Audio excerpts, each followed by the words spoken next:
So this is going to run roughly from October 8th until the 14th of next week.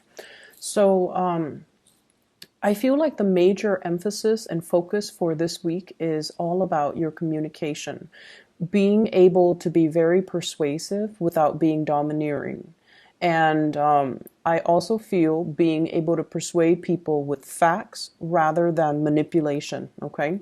A lot of the times when we want somebody to kind of do things that we think they should do, and we kind of justify it by saying, oh, it's for their better good, it's for their greater good, or it's for their best interests. And we might be in a position where we kind of spin the truth or omit truths, or spin a situation so that it skews other people's perception in a specific direction, and that is manipulation. So I feel like this energy is coming in with both of these spreads, so you want to be a little bit careful about your intentions, and you want to be a little bit mindful about not infringing on people's free will. And even if they make decisions that you don't agree with, it's really important to provide the whole truth so that other people can, make informed, enlightened decisions. Okay.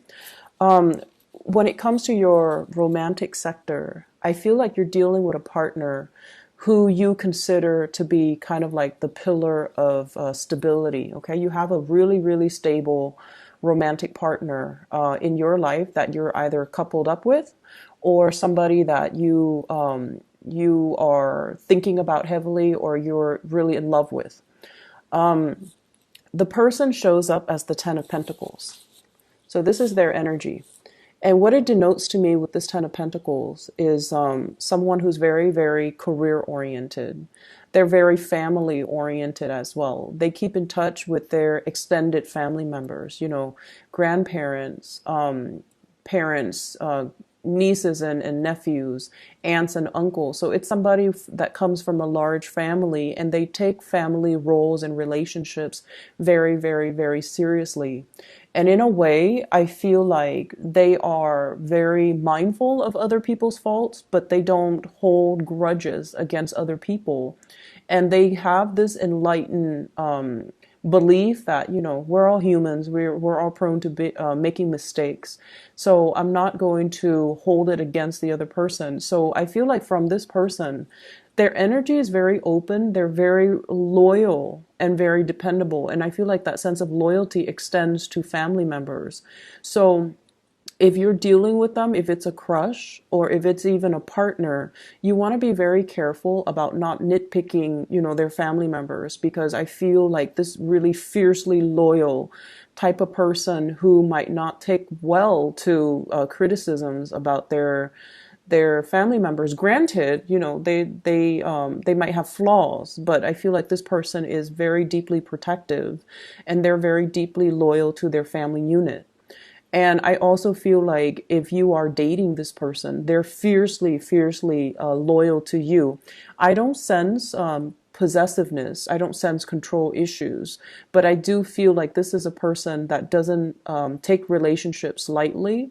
And they might not have dated around a lot. So I feel like somebody who's a late bloomer, somebody who, really believes in the institution of marriage, and they're a little bit more old school, a little bit more traditional, and I feel like they do want to embody the traditional gender roles or the traditional family value where one person's the breadwinner, the other person takes care of the kids.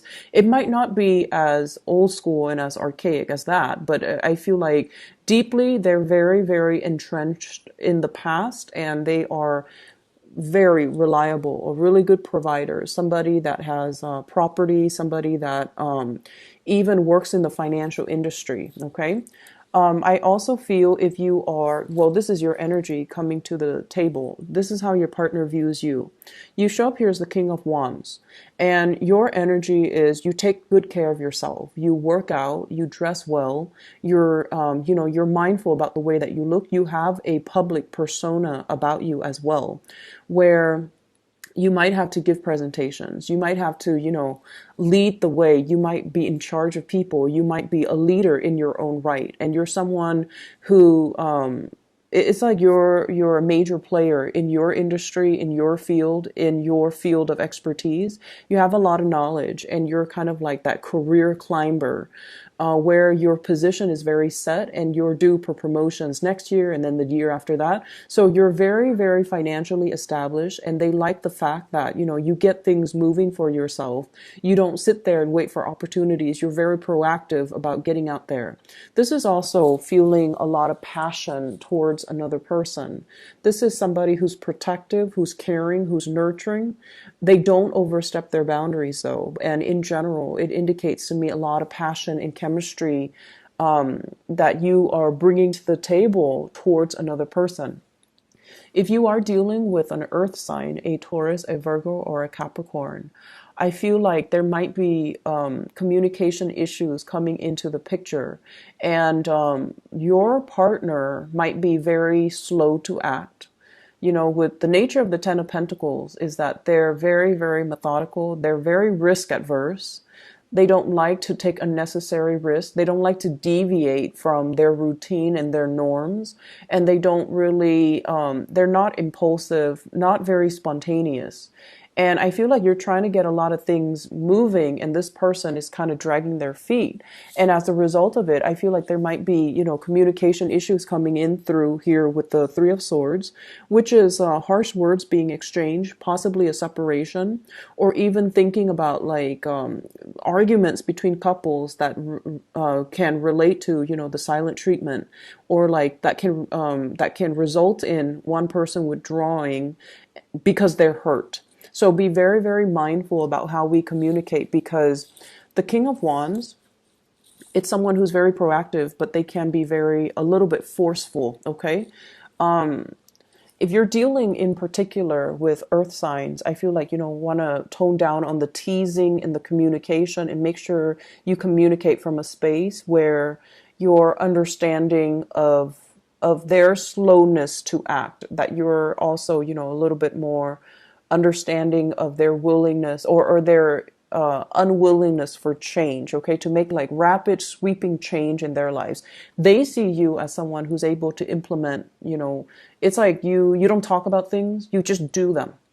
You don't sit there and say like, oh, here are my plans. You know, you just get things done. And I feel like your partner is not on the same time frame as you, and it can be a little bit frustrating. I see as well a lot of like missed opportunities between you and a crush. Okay, so we have here the Five of Cups. This is what I call like the heartbreaker card. It's somebody who can be seen as a little bit flirtatious. They are very, very friendly, but their attention is not exclusive to one person. Or at least they're not really aware of how other people perceive them.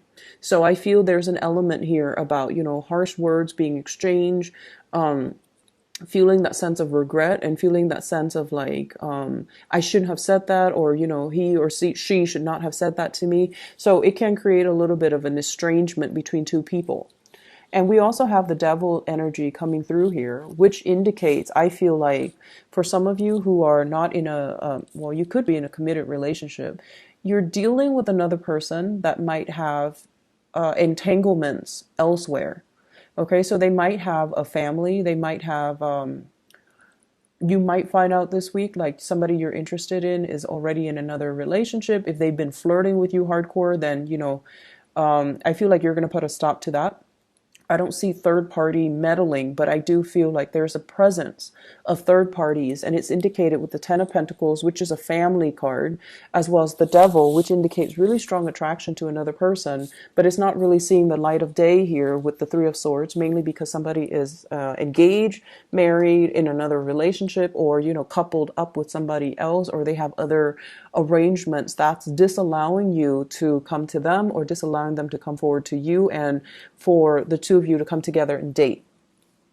The other areas that I'm going to touch on here is, I feel like for many of you, there's a sense of like self-consciousness, being self-conscious, feeling like anxiety, and I feel like it's in the realm of public speaking. Okay, many of you have high levels of education. So I feel like the majority of people who are watching this, you guys have like a high level of education, and it's indicated here with the magician. This is somebody I feel like, it's somebody who has a mastery over many subjects. So you might have a master's degree, you might have a PhD, you might have a bachelor's degree, you might have multiple certificates, might have multiple degrees.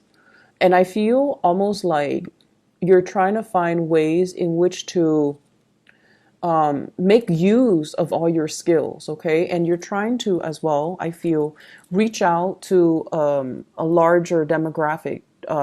You're trying to reach out to a larger group of people. And what I'm sensing is with this World card, I feel like there's a lot of hesitation, even though you are a major player in your field. I feel like there is hesitation and reservation from your end about public speaking, about speaking out, about being center stage, about, having all eyes on you. It can make you feel a little bit uncomfortable. And I mentioned before with Virgo people, you're very good at working behind the scenes and letting somebody else shine under that spotlight. You're not an attention hog, But I also feel like you're thrust into some type of a new work situation where your ability to speak, your ability to be very eloquent with your speech, to be very concise with your communication, and to be very articulate. Somewhat like if it's interpersonal relationship, you do just fine. But if it's in a large group setting, the anxiety sets in and self-consciousness sets in, and you're not able to convey the messages to the best of your capabilities. And I feel like you might be beating yourself up over it. Rehearse, rehearse, rehearse. Okay, rehearse so that everything flows naturally, and so that you're not scrambling at the last minute. Just rehearse. It does wonders for you. Okay. So I see that element coming through where there's like social anxiety, or even like public speaking, fear of public speaking and things like that. I feel for many of you, there are, it's like making decisions with another person, trying to decide, and I feel like it's heavily work focused, okay? I see a lot of work trips, a lot of travel and movement happening for you guys as well. And I feel some of you are finishing up something, like possibly publishing. You're trying to get people to publish it, or you are trying to attend like conferences where you have to, talk about what you just published. And then I also feel people finishing up something, possibly finishing up with school. And then traveling to, for job interviews, traveling to try to find financiers or funding for some type of project. It's going to be a very busy week, but I see this big element about you rubbing elbows with people that are also major players in their field, and they're going to be able to give you a lot of assistance, a lot of technical expertise, and it's going to really help you overcome a lot of these issues, okay? So I hope the reading is helpful for you guys, Virgos. Take care of yourself.